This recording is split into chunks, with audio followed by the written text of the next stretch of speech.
This is the story of how British interests abroad spread the English language and how it was changed and recharged by its foreign adventures.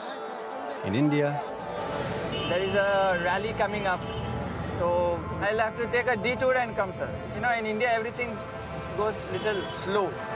In the Caribbean, yeah, man. I used to pull him with my boat when I go into Black River. Yeah. So one day I pulled him right at the spot and I said to him, I said, Flight, you know you can make some money here. And in Australia. Can I hang out? No, I'm down by Circular Quay having some brekkie. The forces of empire spread English around the globe. Whatever the rights and wrongs of this drive, it could truly be claimed that the sun never set on the English language. As it spread, it gave birth to new Englishes, and they became locked in battles for power and prestige with the mother tongue. New Englishes became a source of pride for some, of shame for others, of conflict, of liberation, even of brotherhood. And one outcome is indisputable. The English language was enriched immeasurably.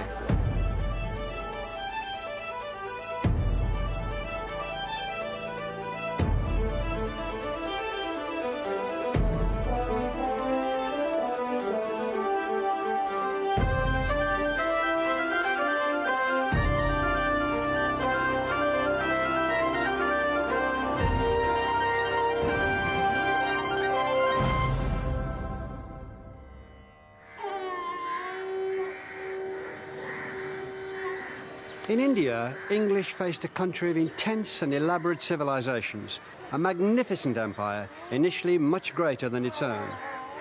And it faced an enormous challenge if it was to establish itself in a country which today boasts over 1,000 million people and 200 different languages, including Hindi, Sanskrit, Bengali, Gujarati, Marathi, Punjabi, Kashmiri and Urdu. But establish itself, it did. And here in Calcutta, the signs are still, literally, all around me.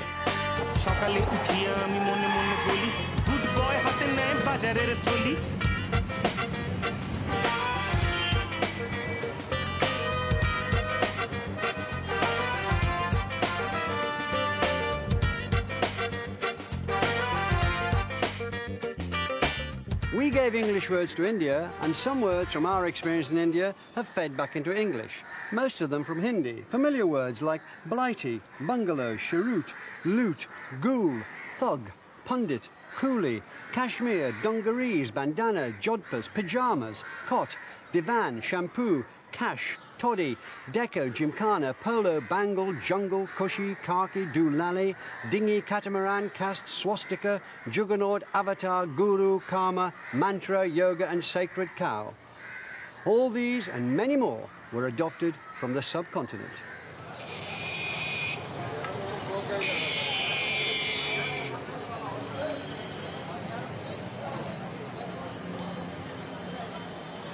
Trade contacts through the early Middle Ages brought the first words from Asia into the English language, often through Latin or Greek, which absorbed them and passed them on. Words like pepper, beryl, ginger, panther, sugar, musk, sandal, camphor and opal all seem to have their roots in languages spoken on the subcontinent, and especially in Sanskrit. But the close relationship between English and India really began at the start of the 17th century, when the East India Company was granted a monopoly charter to seek out and trade with the rich spice markets of the East. This was a collision of cultures between the British merchant adventurers and the potentates of Oriental society. And in order to prosper, the English had to learn the lexicon of power and degree and to curry favour. Obsequiousness mattered. The English at that time were amateurs in class and social distinctions compared with a culture which included Maharaja, Mandarin, Nabob, Shah, Mughal, Khan, Raja, Padishah, Lama, Sayyid, Sultana and Maharani. The English had to kowtow and learn Bengali and Hindi to survive, and they did. In India, after years of negotiation, begging and buttering up the Mughal rulers in their own Persian tongue, they were allowed to set up trading posts, factories at Madras, Bombay and amid the opulence of Surat.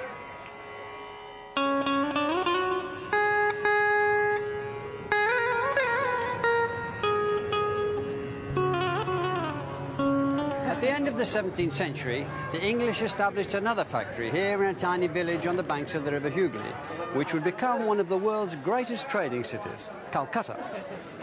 What brought the English to India was a commodity that they could turn a profit on around the markets of the East, a commodity that India was famous for then and now, cloth.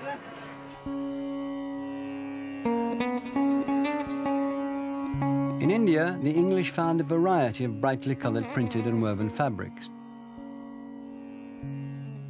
Delicate muslins, chintzes, calicos and ginghams. When these reached Britain, they became an instant success and their names as familiar as they are today.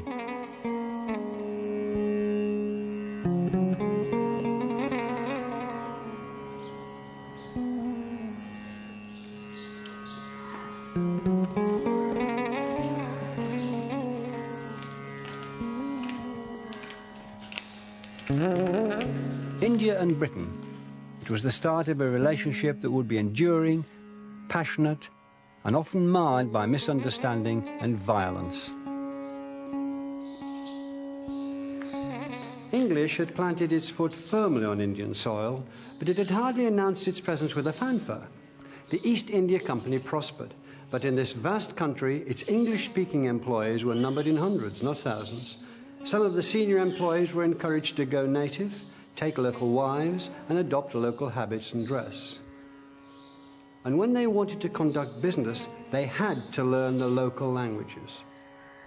For most Britishers, this was a matter of commercial necessity, but there were others who had a more scholarly interest in India's languages. One of these British students of the Orient made a discovery which rewrote the history of the English language. English had traced its roots back to the dialects of the Germanic invaders from Frisia in the 5th century, as we did at the start of this series, but no further. But in 1784, William Jones, who was in India in his capacity as Supreme Court Judge, founded the Asiatic Society of Bengal to encourage inquiry into the history, civil and natural, the antiquities, arts, sciences and literature of Asia. And when Jones started to look at the ancient language of Sanskrit, a language written down 2 or 3 centuries before the Iliad and the Odyssey, he discovered what was effectively the prequel of the adventure of English. He discovered that one of the deepest roots of English was here in India. Jones made the startling discovery that there were similarities between words in Sanskrit and the younger languages of Greek, Latin, English and others. Where Sanskrit had Pita, Latin had Pater, Old Norse Father, Gothic Father and English Father. The Sanskrit Brata, Latin Frater, German Bruder, Slavic Bratu, Irish Brother and of course English Brother. Even the forms of verb looked similar. English am, Old English yom, Gothic im, Latin sum, Greek emi, Sanskrit asmi. English is, Gothic ist, Latin est, Greek esti, and Sanskrit asti. Jones decided that this was evidence that they were all descended from one Indo-European language, and his work was the foundation of modern philology, the study of languages.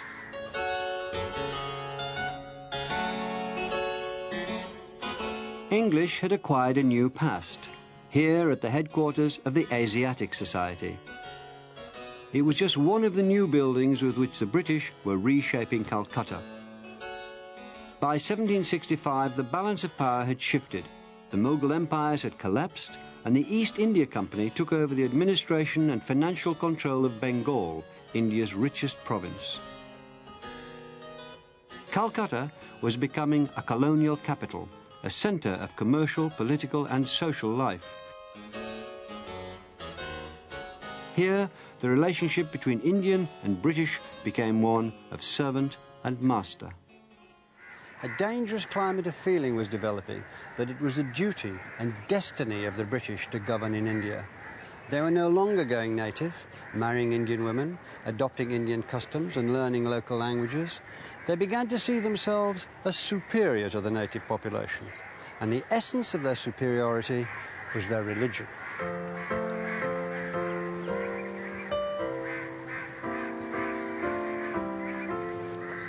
In 1813, the Foreign Secretary William Wilberforce told the British Parliament that they were morally obliged to change what he called India's dark and bloody superstition for the genial influence of Christian light and truth.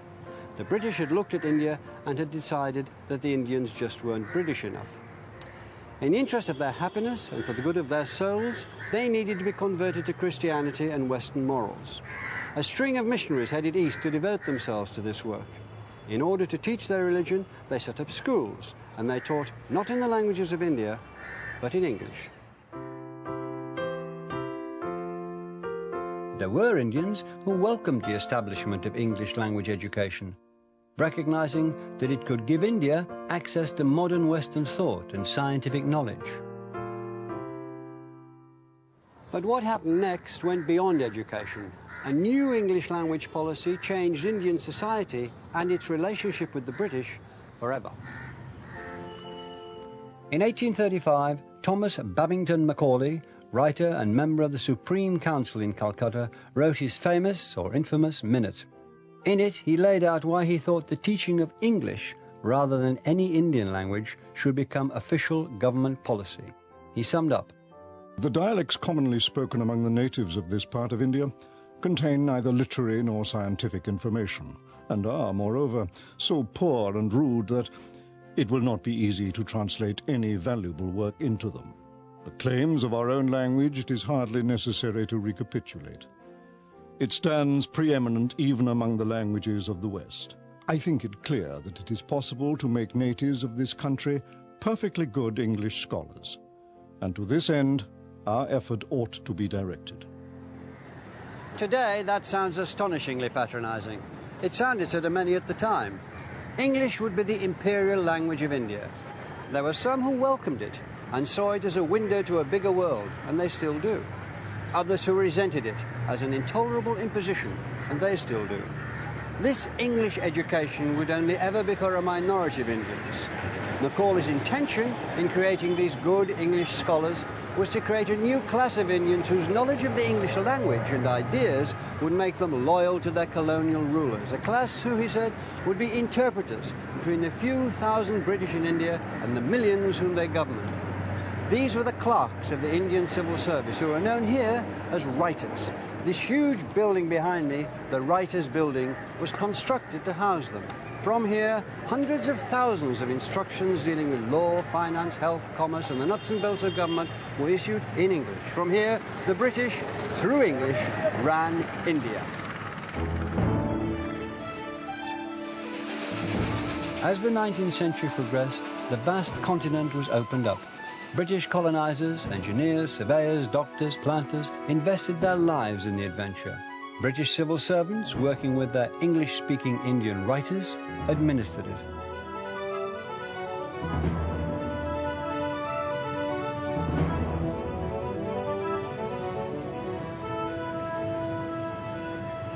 Without the English-speaking bureaucracy, there'd have been no Raj, a word meaning rule or kingdom, taken from the Hindi.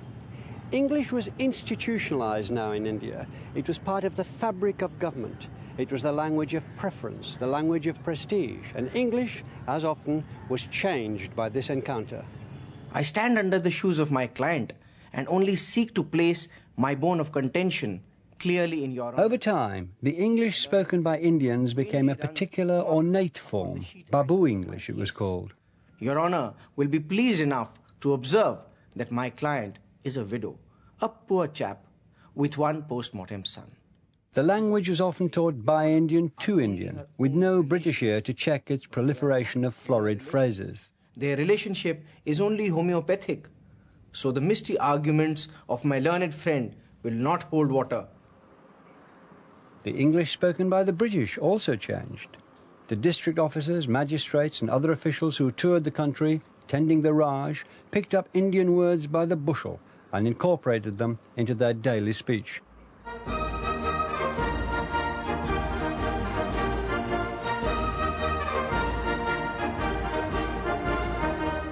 The British Army particularly relished picking up Indian words. They prided themselves on being able to bolo the Batatora, meaning to speak the lingo a little. Or perhaps they were banged up to the eyeballs, stoned on bang, in which case they might need a word with the Amen Wallah, the chaplain, and find themselves facing Tory Pichi, which meant delayed repatriation, and was taken from the Hindi words for a little later.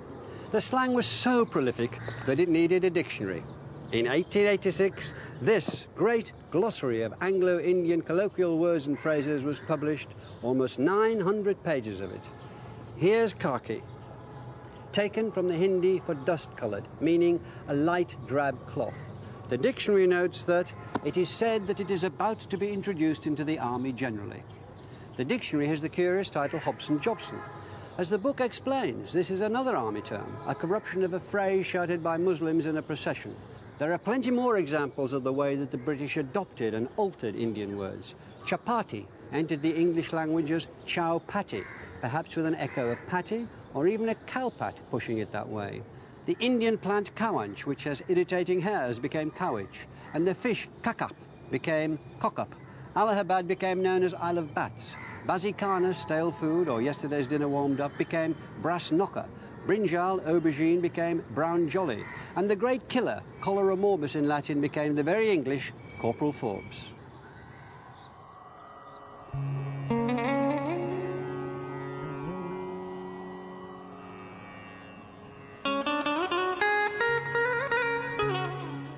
Whenever they could, the British fled the threat of Corporal Forbes and the heat and dust of the plains in summer and took to the hills.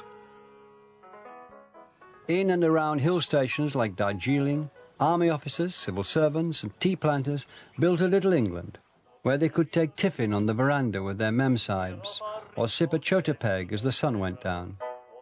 The British had become comfortable with India, and English comfortable with its Indian borrowings. First the sun fierce and glaring that scorches and bakes palanquins, perspiration and worry. Mosquitoes, thugs, coconuts, Brahmins and snakes, with elephants, tigers and curry.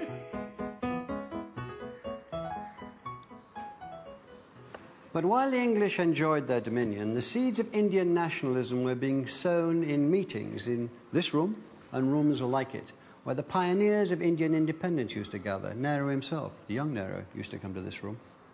This was the unlooked-for fruit of Macaulay's Minute and the education policy that had brought the English language to the Indian people. As well as words, they'd taken on ideas, Western ideas of democracy, self-government and freedom. And English had not only given them the theory, it had given them the language to communicate it to the world. Rudyard Kipling noted that many Indians claimed that they could run their own country, and that some Englishmen believed them, but only because the Indians put their case in what he called beautiful English, which made it sound credible. Kipling dismissed Indian independence as no more than a pretty idea, but it was more. It was persistent. The English language had inadvertently sowed the seeds of the destruction of the Raj. The British didn't see it coming. When the Viceroy, Lord Curzon, choreographed a spectacular Durbar to celebrate the accession of Edward VII in 1903, India was still the jewel in the crown of the British Empire, and what or who could possibly dislodge it? 5 years later, one of the leaders of the independence movement, a lawyer called Mohandas K. Gandhi, wrote a pamphlet in which he complained about the imperial status of the English language in India. To give millions a knowledge of English is to enslave them. The foundation that Macaulay laid of education has enslaved us. I do not suggest that he had any such intention, but that has been the result. Is it not a sad commentary that we should have to speak of home rule in a foreign tongue?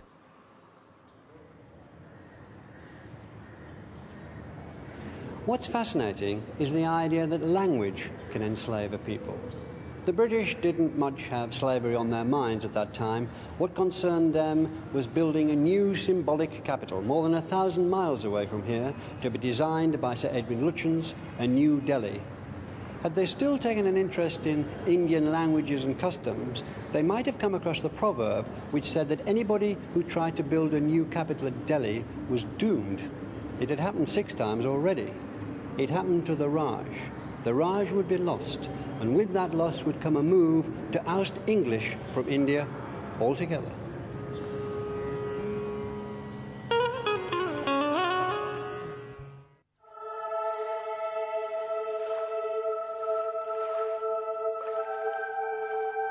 We came to the island of the cannibals called Dominica, where we arrived the 9th of March. Near about this place inhabited certain Indians who came down to us, presenting meal and cakes of bread, which they had made from a kind of corn called maize. And they brought us down hens, pines, and potatoes. These potatoes be the most delicate roots that may be eaten.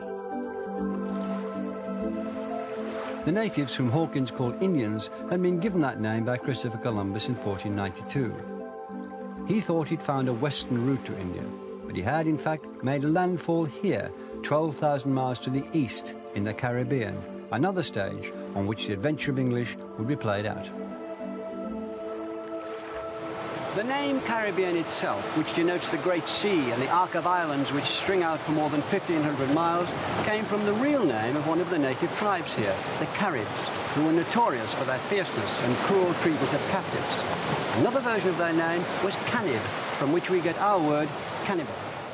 And the Carib languages gave English cayman, canoe, curare, peccary, and tamarind, among other words. From the language of another local tribe, the Arawaks, came hurricane, cassava, guava, hammock, iguana, and savannah.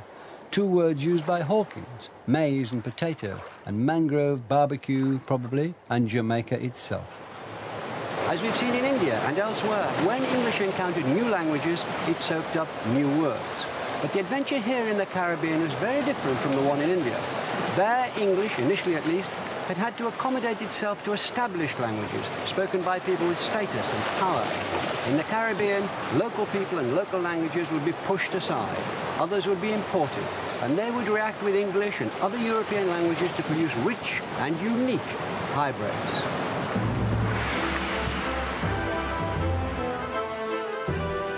English interest in the region had begun with attempts to hijack Spanish treasure ships by Drake, Hawkins and others, with the unofficial approval of Queen Elizabeth. We were pirates, and pirate tales were as popular then as now. By the time Daniel Defoe wrote his History of Pirates in 1724, words from their exotic and bloodthirsty world had already entered the language. Doubloon, pieces of 8, sea dog, cutlass, freebooter, privateer and buccaneer.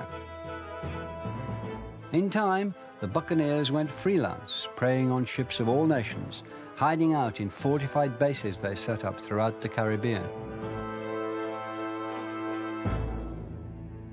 The buccaneers were eventually flushed out of their strongholds like this one at Port Royal in Jamaica. The future belonged to other opportunists, the colonists, who'd already begun the systematic exploitation of the Caribbean. Where the Caribbean and the Atlantic Ocean meet lie the tiny islands of Nevis and St. Kitts. British settlement of the Caribbean began here at Sandy Bay in 1624. The first thing the settlers did was to drive the local Carib people off the island. The mainly English settlers at first grew tobacco, then switched to the more lucrative crop of sugarcane.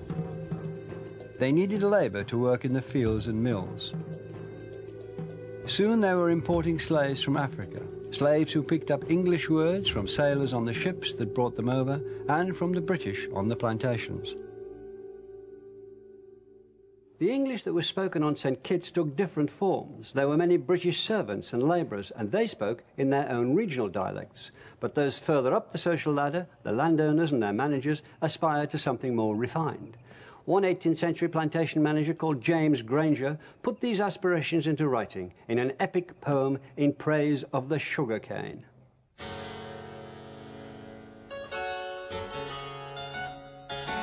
What soil the cane affects, what care demands, beneath what signs to plant, what ills await, how the hot nectar best to crystallize, and Afric's sable progeny to treat. A muse that long hath wandered in the groves of myrtle indolence attempts to sing. In Britain, some critics hailed Granger as the first real writer to come out of the Americas. High society admired his ornate style as English at its best. Whatever its qualities, it was a world away from the language spoken by the majority on St. Kitts, that sable progeny of Afric, as Granger coyly puts it, the black slaves who now outnumbered the white settlers. A taste of their language was recorded by an English carpenter, Samuel Matthews, in the last decade of the 18th century. On St. Kitts, he wrote down the following exchange, a darker version of plantation life than Granger's, and perhaps the nearest we might get to the authentic voice of a slave. Was matter body kwao, abri ya boshe bang you. You tan na sobe au, da bakra man go wrong you body kwao. What's the matter, brother Quao? I think the overseer hate you. You don't stand to know how that white man is going to wrong you, brother Quao. This is language that shows the speaker's African origins. Most of the words in this short passage are recognizably English on the page, but the sounds have shifted. Brother has become buddy, a word that's now very familiar, but this is the first time it was recorded. Overseer has become obishi. This is what happens when people try to voice strange words using the sounds that they know. We've seen it before in America, when the Pilgrim Fathers struggled with Native American words. There's another example here. The English word stand has become tan. That's probably because a lot of African languages don't allow two consonants to run together. So the ST of stand has become T, and the ND has become N. Stand, tan. English vocabulary, African grammar. There's one word straight from Africa, bokra, for European or white man, and another has come through Portuguese slave traders. Their word saba has here become sobi, to know. You tan na sobe au, da bakra man go wrong you body kwao. This kind of language is called a Creole.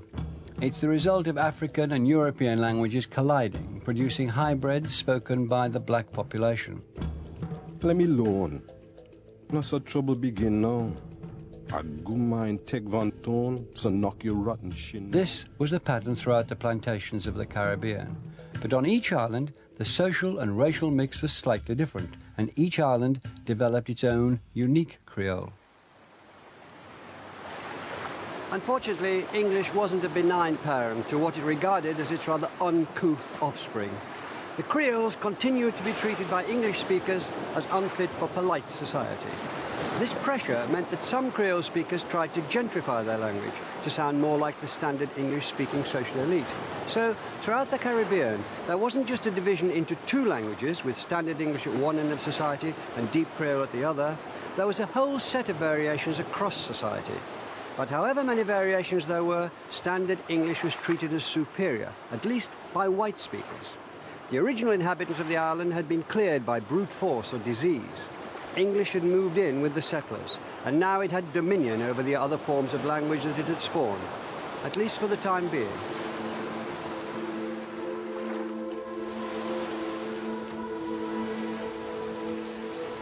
Wherever English travelled around the globe, the story was the same.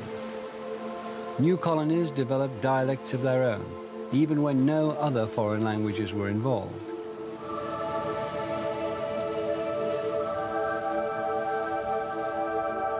In January 1788, a fleet of 11 ships, commanded by Captain Arthur Phillip, sailed gingerly between these headlands, after 8 months at sea, to make landfall in the country which would become Australia. The place they chose to settle would become Sydney Harbour. Today, the ferries which transport Sydney's commuters bear the names of the ships of what was known as the First Fleet: Sirius, Supply, Fishbourne, Friendship, Borrowdale. Their original cargo was also human. Over 700 seasick, half-starved souls, feared, despised and rejected by their British homeland, the ancestors of some of these commuters, the first convicts. Let us drink a good health to our schemers above, who at length have contrived from this land to remove thieves. Over the next 80 years, over 150,000 convicts were transported to Australia. At Botany Bay, the hulks and the jails had some thousands in store, but out of the jails are 10,000 times more who live by fraud, cheating, vile tricks. The British saw this as unsettled land, but of course it was peopled by native Australians. The Aboriginal tribes had over 250 languages. Many would disappear over time. But in the early days, the settlers were fascinated by the natives, and from them they learned the names for many of the new plants and animals they were encountering, like the kangaroo. English picked up more words from the native languages around Sydney Harbour. Boomerang, dingo, koala, wallaby, wallaroo and wombat. And cooey, which was a call used by natives to summon one another from a distance, was soon adopted by the English. And there's also a type of owl called the boobuk, a tree called the warata, which has become the emblem of New South Wales, warrigal, which is another name for the dingo, and woomera, a throwing stick. As settlement spread, English picked up words from other native languages. Billabong, a cut-off pool in the branch of a river. Budgerigar, yabby, which is a crustacean. Barramundi, a giant perch. And from Western Australia, kylie, another word for boomerang.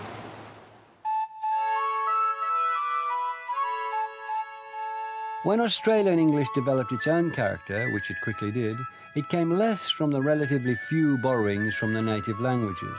Overwhelmingly, it was shaped by the regional and criminal background of the early settlers. Some words that we think are most typically Australian were actually imported. Dialect words that have died out in England but hung on in their new home. Cobber comes from the verb cob, meaning to take a liking to. Dinkum was a word for work, and fair dinkum meant something similar to fair play. And digger was another word that sailed halfway around the world. English then, Australian now. The new Australians got their most colourful vocabulary from the criminal slang of 18th century London, which was known as flash, or kiddie talk. Kiddie from the verb to kid, as in to cheat or to fool. Some of the words they used are familiar to us now. Chum, meaning a fellow prisoner. Swag was a bundle of loot. Job for robbery, Judy for woman, mug for face, pigs for police, beak for magistrate, lark for prank, split for betray by informing, put up job and stow it, meaning keeping quiet, are all found in Australia and in the criminal language of Dickens' Oliver Twist. It didn't take long for tension to develop between the prisoners and their descendants and the other British immigrants who'd come to make a new life in Australia and were forming the colonial establishment. People like the MacArthurs, who settled here at Elizabeth Farm near Sydney and invented the Australian sheep industry. These British incomers were known as sterling, and they spoke the language of the home country. The people born in Australia were known as currency and spoke the local dialect. At Elizabeth Farm, male convicts were assigned to labour in the surrounding fields, females to work as servants in the house and kitchens. Social divisions continued, defined by language. But over time, convicts who'd served their sentences could become citizens of the emerging country and call themselves government men, legitimates, exiles, or empire builders.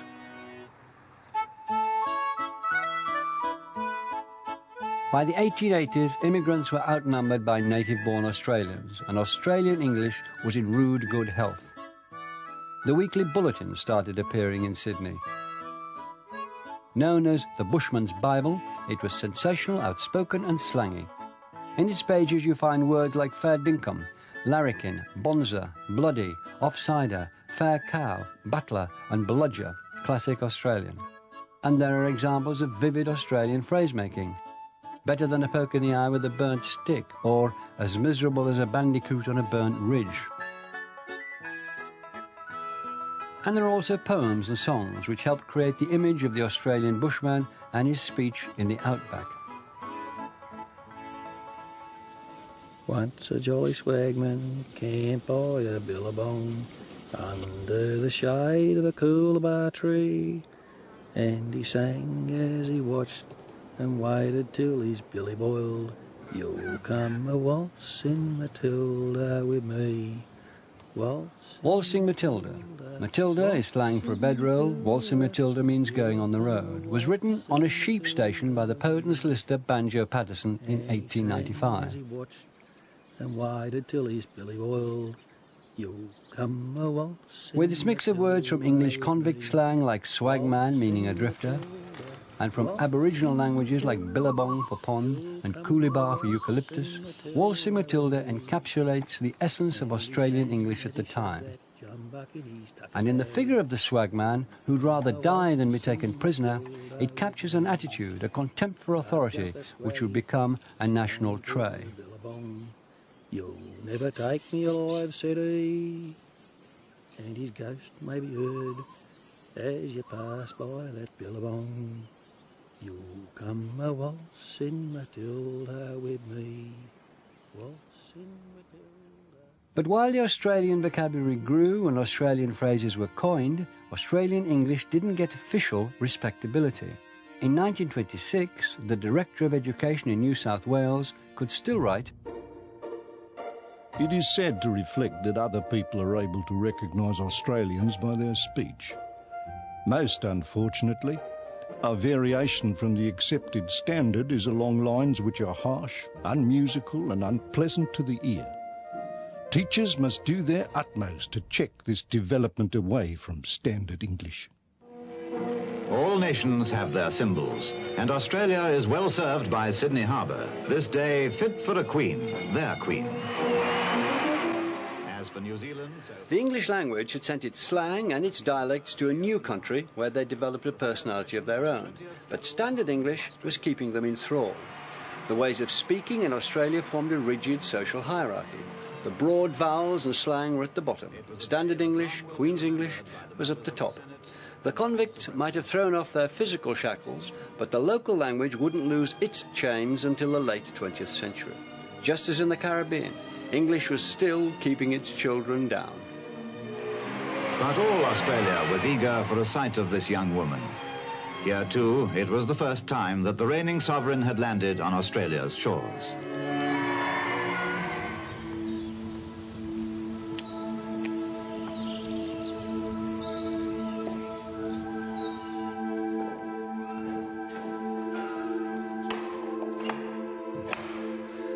The British Empire, by the turn of the 20th century, was in its heyday.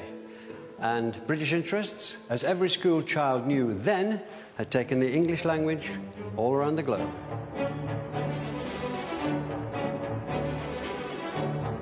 The spread of the language was inseparable from the growing feeling of superiority which marked the empire and its people.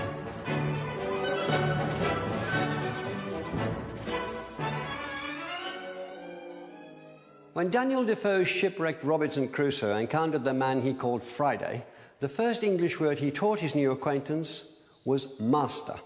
There was no question about who was in charge, and no question about the language they'd use. As the empire spread, Crusoe's attitude became the norm.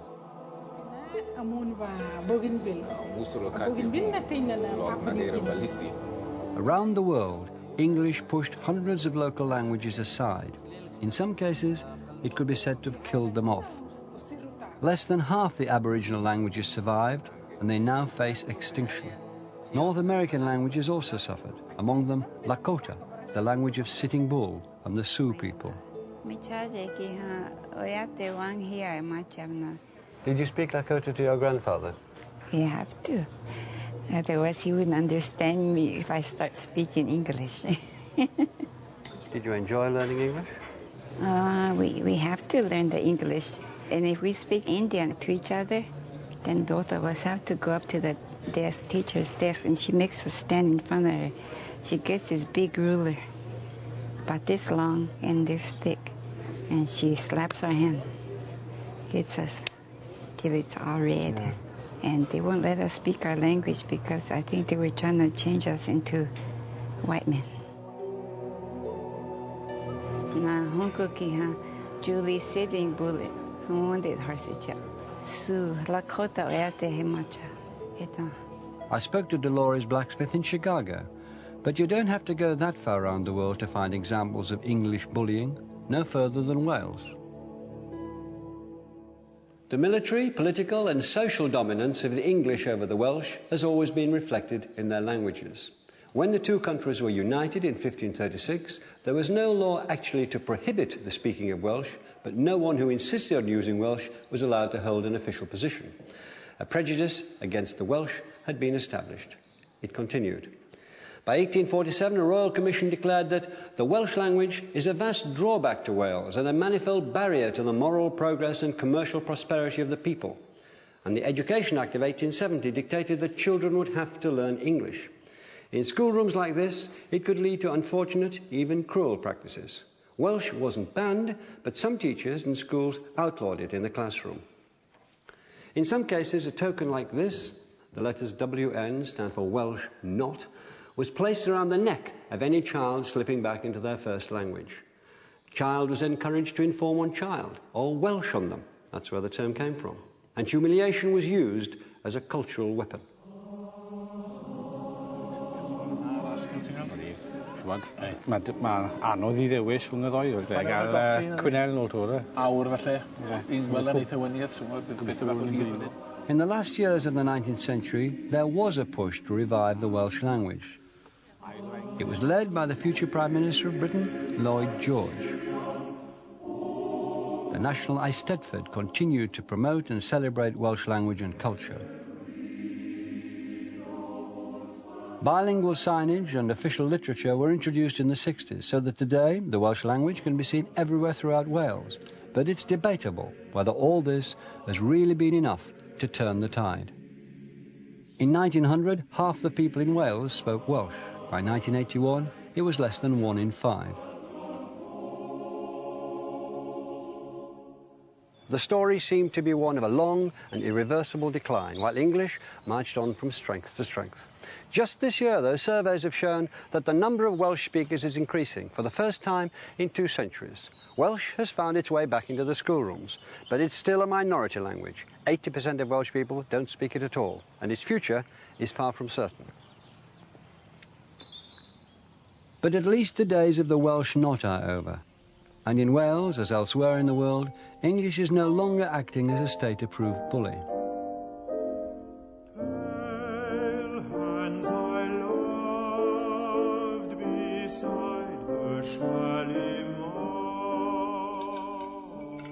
As the British Empire has faded away, English has had to come to terms with a changed world, reaching accommodations with local languages and with new political realities.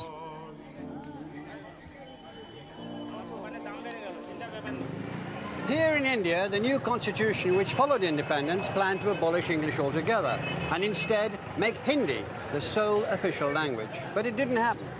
Hindi is only the first language in some states of India, and other parts have their own languages, like here in Calcutta and the rest of Bengal, where Bengali is spoken.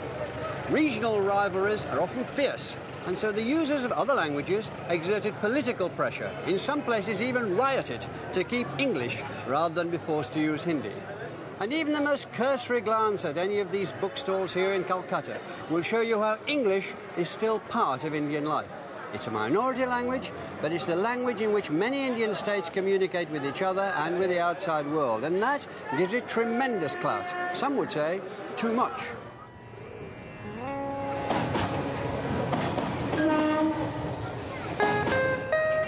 It's 7:30 a.m. in Calcutta. The Tollygunge Club is the favourite meeting place for the state's top officials and captains of industry. That's a lovely one. Thank you for the game. Now, who's signing for breakfast today? For these people, English is a badge, indicating they're part of India's social and ruling elite. Across town, in another world, street children are being taught the basics.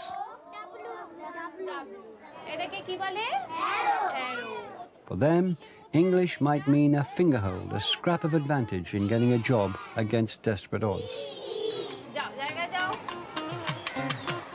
Across India, parents of all classes will make great efforts to make English part of their child's education.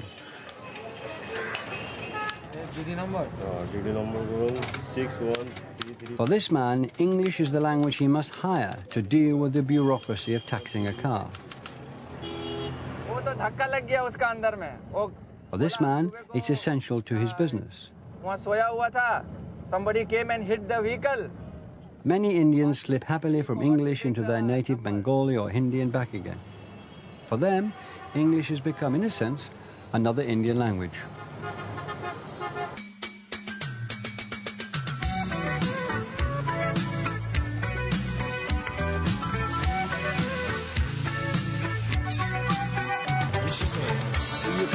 land down under. In other parts of the former empire, English and its linguistic offspring have also had to come to terms with independence. In Australia, it came late. The election of the Whitlam government in 1972 rode a wave of nationalism.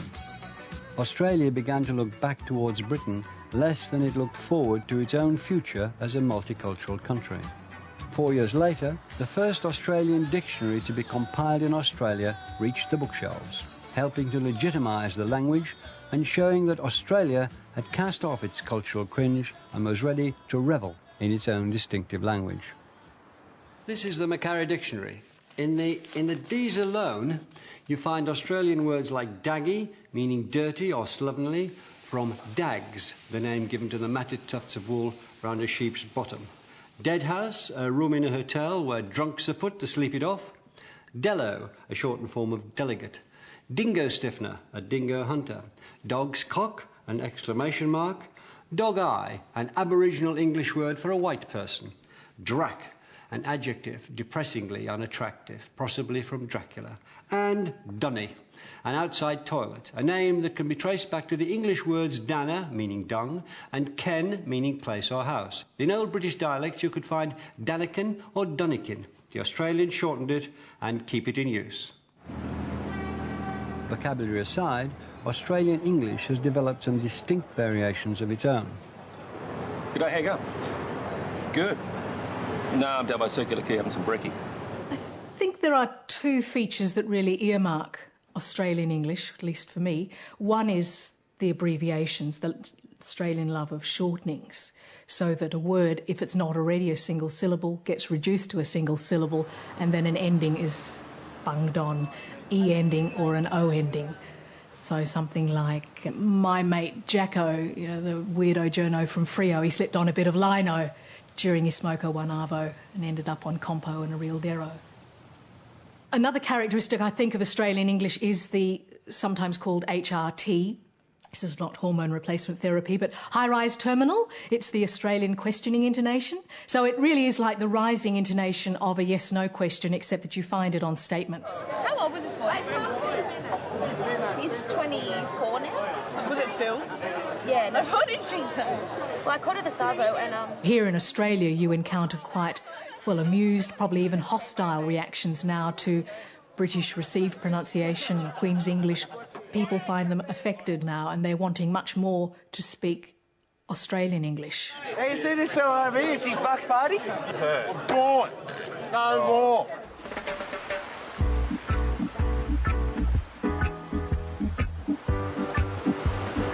Independence reached the West Indies in the 1960s, and with it came a determination to reject the colonial past in all its forms. Here in Jamaica, there's been a campaign to make patois, the local speech, as socially acceptable as standard English. It's all around, and no longer regarded as a badge of social inferiority. I'm made to the corner with a bacon. Wicked. Tomorrow we're gonna do some fried fish party. We have some kittens tomorrow. Some people from town. About a week after I seen Jam like a couple stick in the ear, so well, then it look like he's going out of it, you know.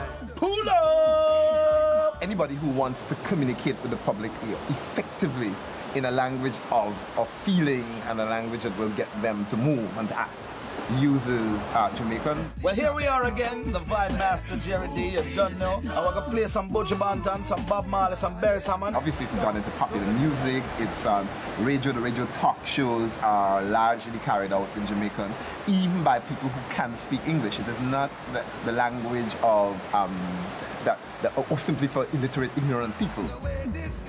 Patois, on the airwaves or in the dance hall, is one thing. For it to be tolerated or encouraged in the schoolroom is another.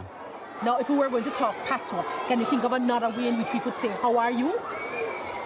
What could you say? How you do? Wagwan. What else? How you do? How you do? What used to happen, right, is when Jamaica was under slavery, before slavery was abolished, the slaves, when they used to have to break... There are those, like the poet and performer Joan Andrea Hutchinson, who actively promote patois among children.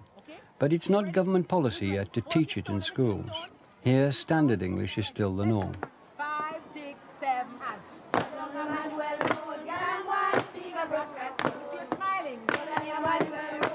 and... And there are those who argue that children educated in Patois at the expense of English would be placed at a serious disadvantage in dealing with the rest of the English-speaking world.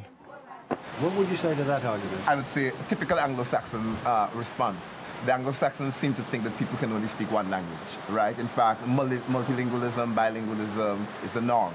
There's no particular reason why Jamaica will be cut off simply because Jamaicans use Jamaican, or the language that is popularly called Patois, for purposes of organizing their lives internally and using English for international communication. But I think it's a mindset, an Anglo-Saxon mindset, in which English is the official language of Britain and the US, and it's also an international language, but that's an accident of history. Historically, English began its imperial adventure as an export from our islands. It spawned new Englishes, new varieties, that were at first despised by speakers from the mother country, but which grew into distinct national tongues as their speakers freed themselves from their colonial past. Today, English and its offspring stand side by side around the world in which English, as we'll see, has adopted a crucial role as a global language.